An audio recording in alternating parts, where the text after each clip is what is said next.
It's strange how the most dangerous signs don't scream. They don't arrive with violent gestures or explicit threats. They whisper.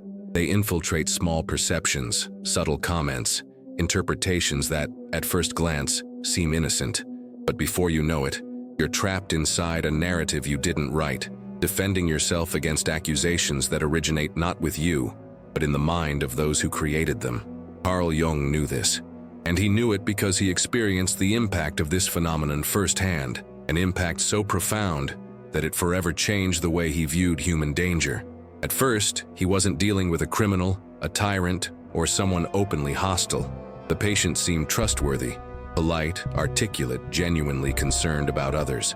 Someone who could captivate any room with just the way he spoke. But Jung noticed something, small at first, something that sharpened his attention like a blade. Whenever this man described someone as manipulative, cruel, or deceitful, Jung noticed a pattern. The characteristics cited were, almost identically, aspects the patient himself refused to acknowledge in himself. It was as if he had created an invisible mirror, directing it at everyone around him, but reflecting only the part he couldn't bear to face.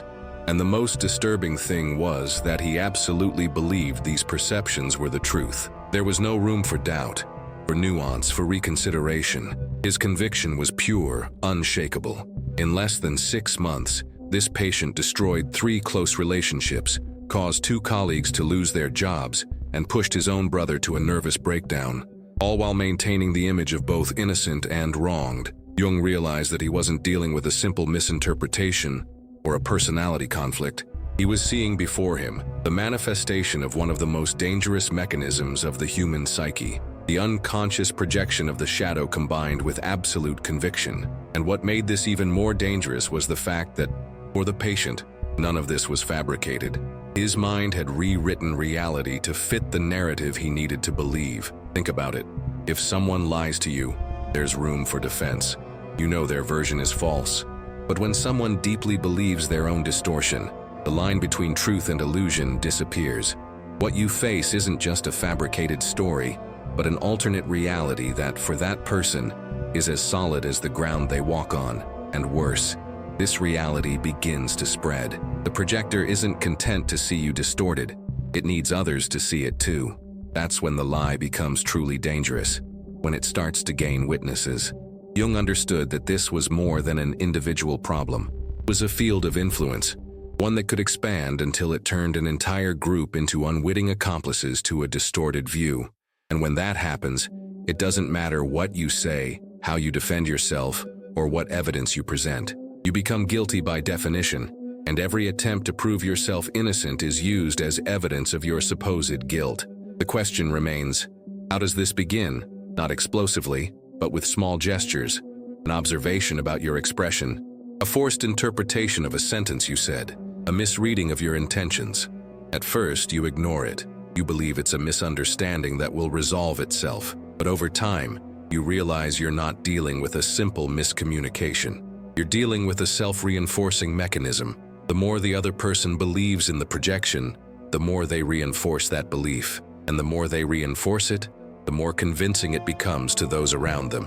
Jung saw this as a kind of psychological infection, a contagion of perception, and the charming patient he met became his most emblematic case.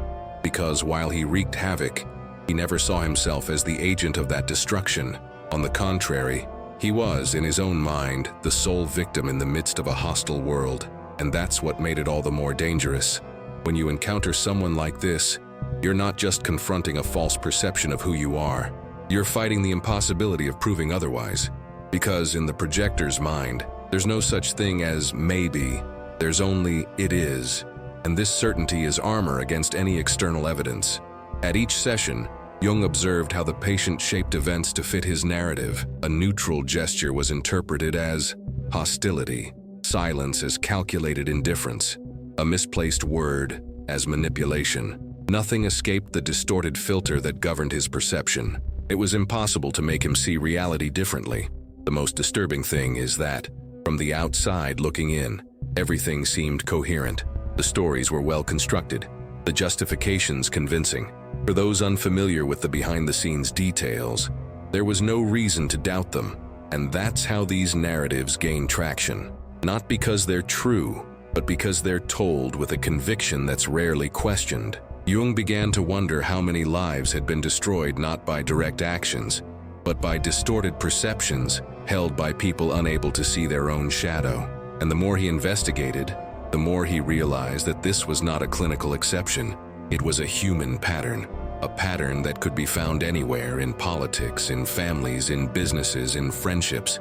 What if this pattern is happening right now, in your life, without you even realizing it? What if someone right now is describing you to others with absolute certainty that you are something you are not? What if, as you read this, there is already a distortion field forming around you? Jung knew that most people only realize it too late, when they've already lost allies, opportunities, and trust. When they've already been isolated, when their distorted version of themselves is already circulating as an indisputable truth. And at that point, trying to reverse it is like trying to hold back a storm with your bare hands. But here's the nagging question. What if the real danger isn't just being the target of a projection, but also becoming, without realizing it, the projector itself? How often are our certainties about someone nothing more than reflections of what we can't bear to see in ourselves? And how often do we defend these certainties as if they were absolute truths? Jung concluded that this was the most dangerous sign, the unshakable conviction in a perception that arises not from reality, but from our shadow. The rest of the story, the destruction, the isolation, the collective manipulation, is merely an inevitable consequence. And this is where the real suspense begins. Because, as Jung was about to discover, danger didn't stop in an individual's mind. It could expand, multiply, and take shape into something much larger, something capable of distorting not only your image, but the very reality in which you live. There's something few people understand until they experience it firsthand. When someone begins to project their own shadow with absolute conviction, it's not just their reputation that's at risk. It's the very reality around them that begins to warp.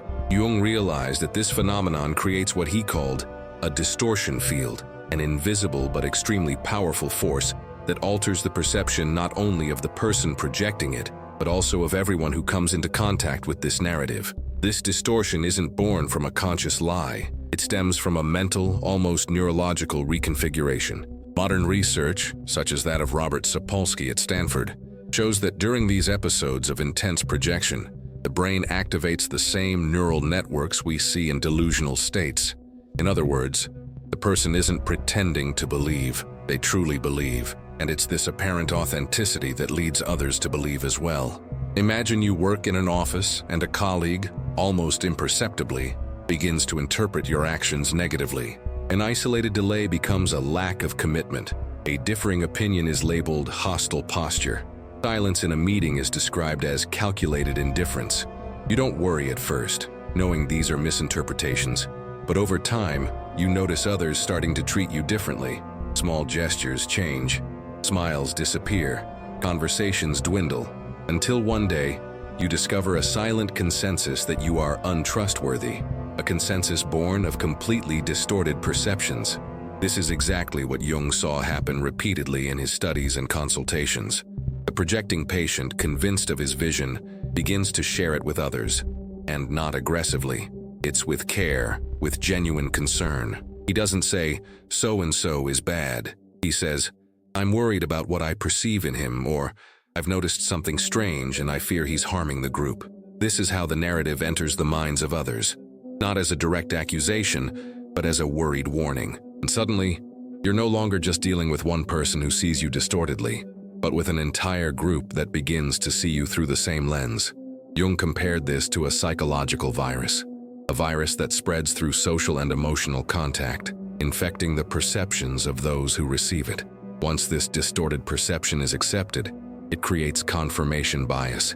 Any gesture you make will be interpreted as proof of what is already believed. And this is the trap, because the more you try to explain yourself, the more it seems you're simply confirming what others say. In one of his cases, Jung observed how a patient, who saw herself as a constant victim, managed to completely isolate a close friend using this subtle method alone. He began with small observations. "She's acting strangely around me. I think she's avoiding me." Then, "I have the feeling she's been talking about me." And before long, he escalated this to, She's against me and trying to damage my reputation. All this was said with pain, as if revealing great sadness. The people around her, moved by empathy, began to distance themselves from the accused friend. No one questioned her. No one asked for proof. And when the friend tried to defend herself, the group interpreted her defense as aggression.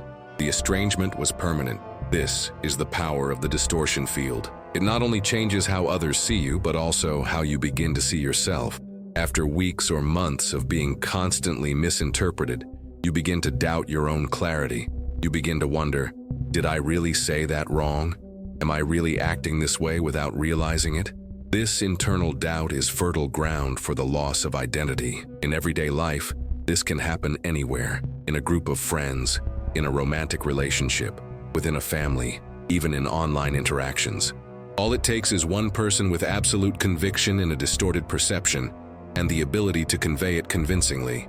This is how reputations are destroyed and bonds, once solid, become fragile until they break. Jung warned that the biggest trap is underestimating the power of this conviction. It's thinking, if I explain, they'll understand.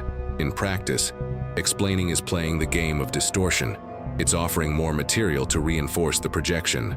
And what appears to be a defense becomes, in the eyes of those who already believe the narrative, irrefutable proof. There's an important detail that makes all this even more disturbing. These people don't need to lie to convince, because they genuinely believe what they say.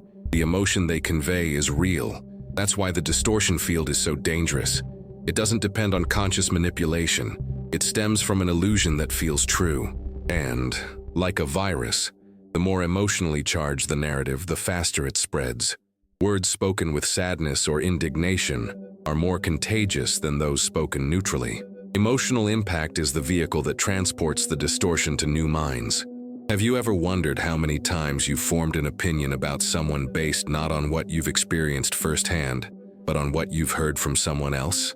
And how many times has that opinion been shaped more by tone of voice, expression, and conveyed emotion than by concrete facts? This is the mechanism at work, and when you're in it, you rarely notice it. Jung said that distortion is like an invisible gravitational field. Everything that enters it begins to orbit the central narrative, even you, if you're not consciously aware of it. And the longer you remain in this field, the harder it is to escape. Not because there are physical barriers, but because your very perception begins to be shaped by its force. The danger is that this doesn't stop at the individual level. This field can grow to encompass entire groups. And when an entire group shares the same distortion, it ceases to be an opinion and becomes, for everyone there, reality itself. No one questions it anymore. No one seeks evidence anymore, and at this point, anyone who opposes it is seen as a threat or as complicit in what the group believes it is fighting. This is the seed of collective persecution. The beginning is almost always silent, but the result is devastating. And it is precisely here that Jung began to envision the next stage of this phenomenon, the transformation of individual perception into collective possession, a point at which the narrative no longer belongs to a single person, but to all who have been swept up in it. Jung called collective possession the moment when distortion ceases to be an individual phenomenon and becomes a living body within a group. At this stage, it is no longer a single person who sustains the narrative. Everyone touched by it begins to defend it, as if it were an indisputable fact. From that point on, the original projection gains exponential strength, as each voice that repeats it adds credibility, and each new distorted interpretation reinforces the system. It is as if the initial lie becomes a self-sustaining structure, capable of existing even without the constant presence of its creator. The most disturbing aspect is that, at this point, the group's very logic changes.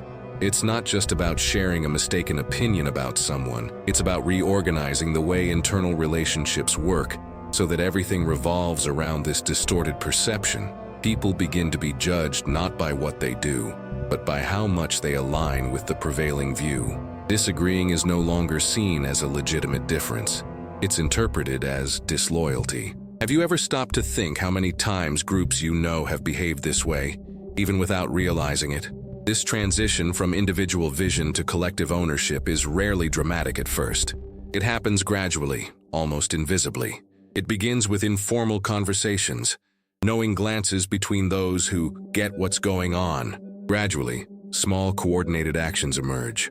Invitations that leave someone out, decisions made without consulting everyone, biased interpretations of trivial facts. At first, it seems harmless, until one day, the exclusion becomes explicit, and everyone acts as if it were natural. But what drives intelligent, rational, and otherwise fair-minded people to rally around a distorted perception? Jung believed the answer lay in the invisible psychological pressure that absolute conviction exerts on the environment. When someone conveys a narrative with absolute certainty, most people would rather align themselves with it than risk being seen as part of the problem. It's easier to silently agree than to challenge the prevailing view. Have you ever felt that discomfort of being in a group and knowing that speaking the truth would mean becoming the next target? The danger here isn't just moral or social, it's psychological. Collective possession changes the way people perceive reality itself. They begin to reinterpret past memories to fit the group's narrative. Small gestures or phrases spoken months earlier are reinterpreted in light of the current accusation. The entire past is rewritten to justify the present position. When this happens, there is no longer an external reference point that can undo the distortion. The group becomes a closed, self-referential universe. There are documented cases where entire families turned against a single member based on distorted perceptions planted by a single person. And even when objective evidence emerged, most preferred to dismiss or reinterpret it so it wouldn't threaten the collective narrative. This resistance to the truth isn't a lack of intelligence, it's psychological self-protection. Accepting they were wrong would mean admitting they contributed to an injustice. Who wants to carry that burden? Jung observed that at this stage, people within the collective possession often feel a surge of cohesion and purpose. It's as if the pursuit of a common enemy strengthens the bond between them. This creates an addictive dynamic. The group feels more united when it attacks or excludes the target from the narrative, and as this bond deepens, it becomes nearly impossible for any member to disengage, even if they begin to doubt. Have you ever noticed how certain groups only seem to exist because they need someone to blame? The most frightening thing is that when collective possession takes hold, the group begins to create new justifications to maintain its state of alert. Even if the original target disappears or is defeated, another is quickly chosen to replace it. The internal mechanics require an enemy to prevent cohesion from dissolving. This means that distortion is not just a weapon against a specific person. It is a structure that can perpetuate itself indefinitely, changing targets whenever necessary. To outsiders, the irrationality is obvious, but to insiders, everything seems coherent, legitimate, and even morally correct. This is why directly confronting a group seized by collective ownership almost never works. Questioning the narrative is seen as treason. Presenting evidence is interpreted as manipulation. The system defends itself against any attempt at correction. Imagine trying to explain to a group of friends that the person they're attacking is actually innocent. Instead of listening, they start questioning your character, insinuating that you're blind or influenced by the accused. You, without realizing it, end up assuming the role of complicit in their story. From then on, your words not only lose power, they start being used against you. This is the ultimate trap of collective possession. It turns any attempt at defense into fuel for accusation. This is why Jung emphasized the importance of recognizing early warning signs and walking away before the narrative reaches the point of no return. Because once inside this field, escaping requires not only courage, but also the willingness to endure the temporary social isolation that comes with breaking with the prevailing view. And here arises an uncomfortable question. How many times have you remained silent in the face of injustice because speaking out would mean losing your place in the group? How many times have you agreed with something you didn't believe in just to avoid the discomfort of being seen as opposition? These moments, however small, are the foundation upon which collective ownership is built. The most dangerous thing is that, for most, the transition from individual distortion to collective ownership is invisible while it's happening. It's only fully realized when it's too late, when the new truth has already become the only accepted version, and all others have been erased. At that point, trying to recover the original reality is like trying to rebuild a bridge while it's being burned on both sides. But Jung didn't see collective ownership as merely a social phenomenon. For him, it also mirrored something deeper, the way the human psyche seeks to avoid confronting its own shadow. By attacking and excluding on the external plane, the group creates an illusion of internal purity. This is the psychological root of the phenomenon, and also the reason it is so resistant to change. The question that remains is, if collective possession is so powerful, is there a way to neutralize it without becoming its next target? And if so, what would be necessary to sacrifice to put this strategy into practice? It is at this point that Jung's understanding begins to reveal not only the mechanism of danger, but also clues to psychological survival in the face of it. Jung knew that not all distortions are loud. Some hide behind a perfect smile, impeccable gestures, and a seemingly flawless life. He called this complete identification with the social persona, the moment when the mask we present to the world ceases to be merely a strategic facade and becomes the only recognized identity. These people don't seem dangerous at first glance. On the contrary, they seem admirably correct. They know what to say, how to act, and which facial expressions to use in each situation. But this perfection is artificial, and what hides behind it can be devastating. The persona, by definition, is an adaptation mechanism. We all use it to navigate different social environments. The problem begins when someone invests all their psychic energy in this facade, expelling into the unconscious everything that doesn't fit the image they wish to project. At this point, the rejected parts, anger, envy, fear, desire, don't disappear. They build up in the unconscious like pressure in a sealed boiler. And, like all pressure, one day they find a way to escape.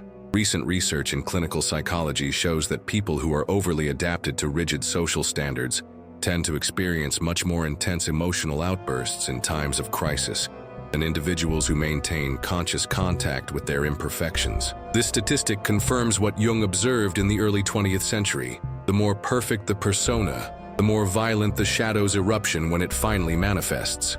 A real-life example may illustrate this better. In a case analyzed by Jung, a respected man in the community, known for his integrity and calm, maintained an impeccable social life for decades. He never raised his voice, never showed irritation. Everyone saw him as an example of balance. Until one day, when faced with an intensely stressful situation, he reacted with such uncontrolled fury that he verbally and physically attacked those close to him. The shock to those who knew him was so great that many refused to believe it. But Jung knew that outburst wasn't born in the moment of conflict.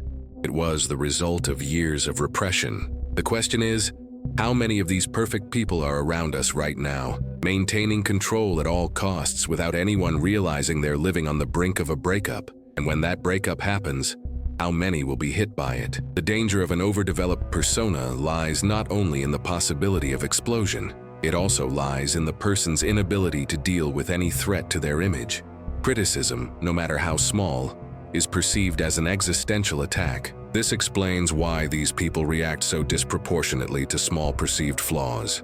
A simple constructive observation can generate deep resentment, subtle manipulation, or disguised retaliation, not because they are weak, but because their sense of self is tied to perceived perfection. There's a curious fact that reinforces this point. Studies of social dynamics show that individuals with an extremely controlled self-image are more likely to abruptly cut ties when faced with criticism, even superficial ones. This is because, for them, maintaining their own image is more important than preserving emotional bonds. And, in the process of protecting themselves, they end up pushing away people who could help them deal with their vulnerabilities. But there is a second, more subtle type of danger, which Jung saw as equally destructive: archetypal possession. This is when someone ceases to be merely an individual and begins to identify completely with a symbolic role: the savior, the warrior, the judge, the martyr. By merging with these collective images, the person feels they carry a mission greater than themselves. They speak and act with an authority that comes not from personal experience, but from the archetype they have embodied. This may be inspiring at first, but it invariably becomes dangerous. The reason is simple. Archetypes carry extreme polarities. The savior can also be a tyrant. The warrior can transform into an aggressor. The judge can become a persecutor.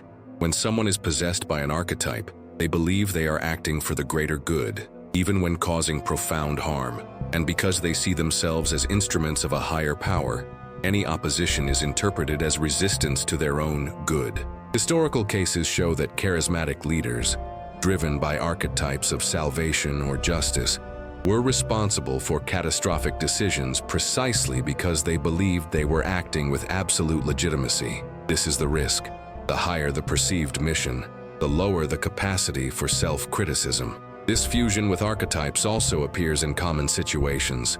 A father who sees himself as the absolute provider may refuse any help, even when it harms the family. A boss who sees himself as an enlightened mentor may reject criticism and stifle the autonomy of his team. A person who assumes the role of eternal victim may manipulate relationships to ensure constant attention. In all these cases, the archetype provides a fixed script that limits freedom of action and distorts perceptions of reality. And the most surprising thing is that these people often show no obvious signs of imbalance. On the contrary, they can exude security, inspiration, and purpose. This makes them even more dangerous because others tend to trust them blindly. Only when the consequences accumulate does the distortion become evident, but by then, the damage is already done. The link between the perfect persona and archetypal possession is stronger than it seems. Both states involve a rupture with the authentic self and a refusal to integrate aspects of the shadow. While the persona focuses on social adaptation and image preservation, the archetype offers a grandiose narrative that justifies any action. The result is the same: a disconnection from internal reality, offset by an unshakable external certainty. Jung saw these states as forms of psychological alienation and warned that the more someone distances themselves from themselves, the more vulnerable they become to emotional outbursts and contradictory behavior. He documented cases in which people possessed by archetypes committed acts completely opposite to the values they publicly espoused, and then created elaborate justifications to maintain consistency with their self-image. This contradiction is perhaps the most intriguing and dangerous aspect. When someone believes they are acting absolutely correctly, but the results of their actions produce the opposite of what they claim to advocate. And by failing to recognize their own shadow, they continue to believe that the blame always lies with others. All of this leads to an inevitable reflection. How many of the figures we admire, leaders, mentors, friends, family, are actually acting from an authentic center? And how many are simply playing a role they've learned to perfectly interpret? And if we can't differentiate one from the other, how can we avoid being drawn into their narratives? This doubt is what keeps the tension alive, because the next step in Jung's research reveals that there doesn't always need to be a conscious intention for destruction to occur. Sometimes, all it takes is for the accumulated pressure to find an opportunity to manifest, and everything hidden behind an impeccable facade comes to the surface at once, forever altering the fate of everyone nearby. Of all the patterns Jung identified, perhaps the most insidious is the repetition compulsion. It's not as flashy as an outburst of rage or as visible as collective possession, but its ability to imprison lives is quietly devastating. This compulsion occurs when someone unconsciously relives the same conflicts, disappointments, and losses, repeating stories that change settings but always maintain the same plot. It's as if the person carries within them an invisible script that needs to be replayed over and over again, with new actors filling old roles.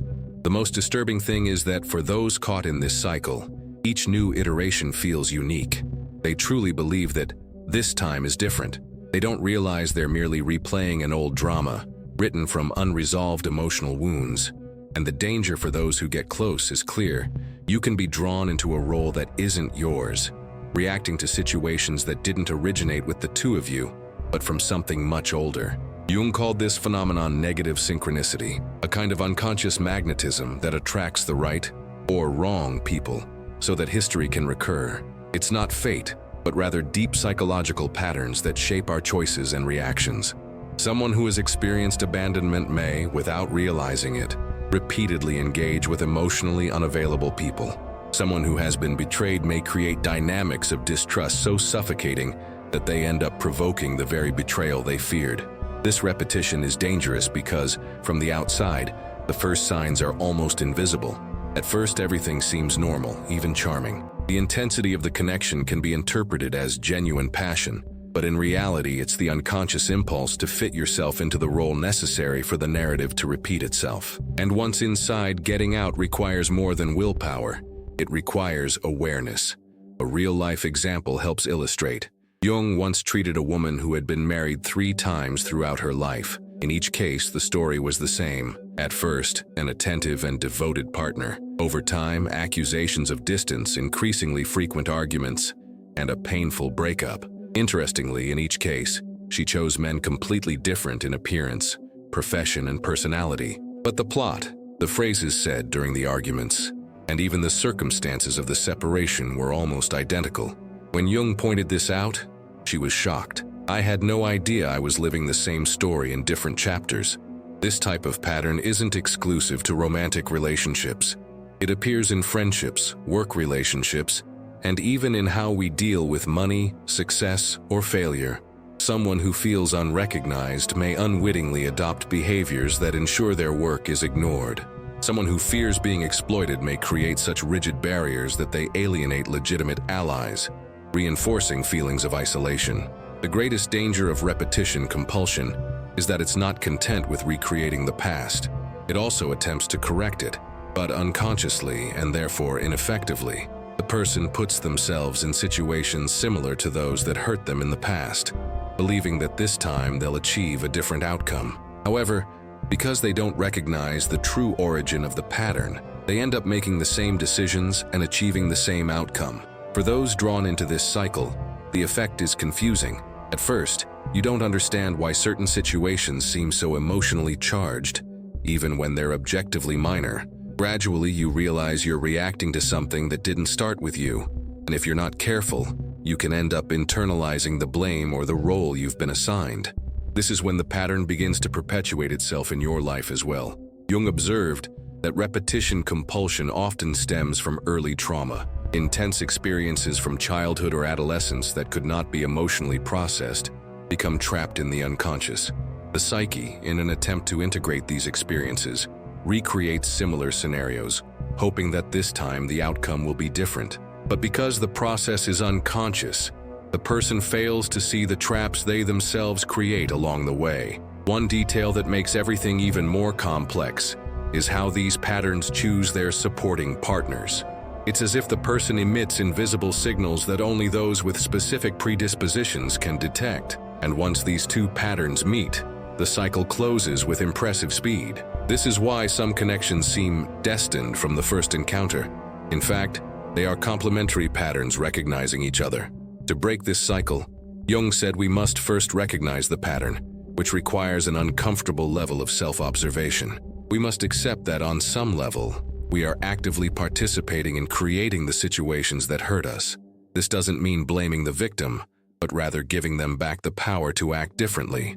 From the perspective of those seeking protection, Jung's advice was clear. Observing signs of disproportionate intensity early in a relationship is crucial. When emotional reactions seem far greater than the situation warrants, you may be dealing with someone trapped in an unconscious script. And if these signs accumulate, early withdrawal may be the only way to avoid becoming part of the next chapter of this drama. The most disturbing thing is that, for those trapped in this pattern, any attempt at intervention can be perceived as a threat. By suggesting that part of the conflict comes from within, you can be immediately cast in the role of enemy. And once in that role, the plot demands that you be defeated or removed. This is how repetition preserves itself, by eliminating any element that might interrupt the narrative. From this perspective, it becomes clear why repetition compulsion is as dangerous as the other forms of distortion Jung identified. It doesn't need an entire group to strengthen itself, nor a perfect social mask to hide behind. All it needs is an unresolved plot, and new actors willing or naive enough to step in. And the question that remains is inevitable. How many of us are living stories that didn't begin with us, but that we continue to enact because we're unaware of them? If the answer is more than we realize, then the next step on the journey is figuring out how to recognize these cycles before they close again, trapping us in a reality that isn't, and never was, truly ours. Jung believed that true power lies not in controlling others, but in recognizing and harnessing the invisible forces that shape our own perceptions. Throughout his life, he mapped dangerous patterns that recur in human relationships: shadow projection, distortion fields, collective possession, the perfect persona, archetypal possession, and repetition compulsion. Each of these mechanisms is capable of altering not only how we see others, but also how others see us. And together they can transform entire lives without us being aware of the process.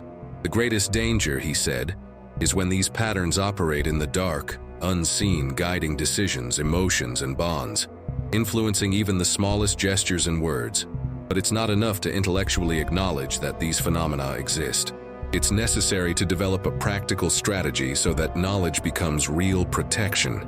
Jung argued that the first step was to cultivate continuous awareness, not just in moments of crisis, but in everyday life, in the details of interactions. This awareness is like a clean lens. Without it, everything we see will always be tinged with distortions we don't perceive. To achieve this, we need to slow down reactions, observe recurring patterns, and analyze what we feel before acting.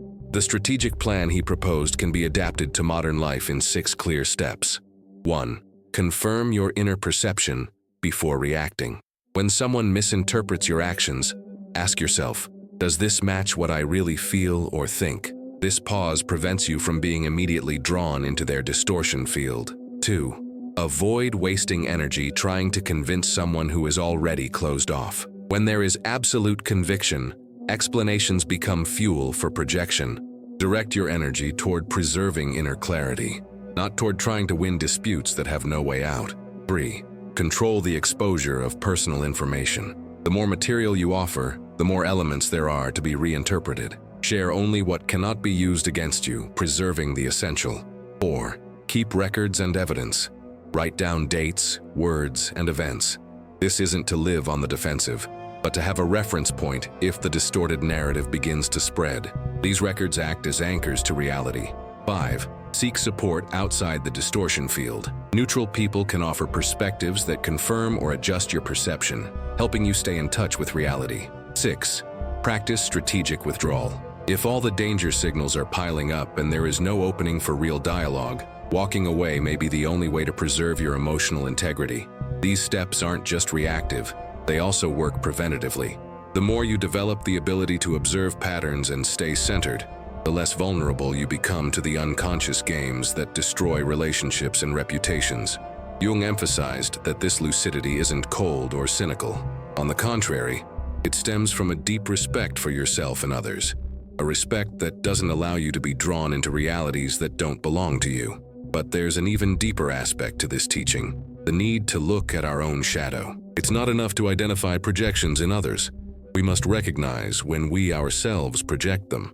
This requires courage, because it means admitting that we carry within us everything we see in others, including what we most criticize. Accepting this isn't justifying harmful behavior, but integrating parts of ourselves that, if rejected, can manifest destructively. Jung said that the most transformative act a human being can perform is to accept themselves completely. This acceptance isn't passive, it's the starting point for conscious choices. By recognizing our own distortions, we become more empathetic to the mistakes of others and more firm in protecting our boundaries. This process also expands our ability to create healthy relationships that are resilient to external distortions. If you internalize this knowledge, you'll begin to see invisible dynamics in the environments you live in. You'll recognize when a conversation begins to carry signs of projection, when a group moves as a single body against someone, or when a person presents impeccable perfection that hides unsustainable pressure. This awareness will give you the chance to act before the situation reaches the point of no return, preventing damage before it consolidates. The emotional impact of this is profound. Often, we only realize how trapped we were in unconscious games after we've emerged from them. The clarity that comes with detachment can be painful, but it's also liberating. And once experienced, it's hard to accept returning to the same place. It's like breathing fresh air after years of being confined. The challenge now is to not let this knowledge die as theory. Turn it into action. Choose one of the 6 steps and start applying it today. Create habits of observation and reflection. Maintain open conversations with people you trust. Record small victories and notice how each practical application increases your autonomy. And above all, work to integrate your own shadow so that it doesn't have to manifest itself unconsciously and destructively. This is Jung's invitation to us, to live with our eyes open, even when it means seeing what is uncomfortable. Because the alternative is to live in the dark, driven by forces beyond our control. And in the end, the only true freedom is that which arises from awareness. If this content resonated with you, brought clarity, or sparked reflection, subscribe to the Deep Psyche channel, like this video, and share your questions or experiences in the comments, anonymously if you prefer. Your story can help others recognize and protect themselves from these dynamics. Let's continue this conversation and deepen our understanding of the human mind together.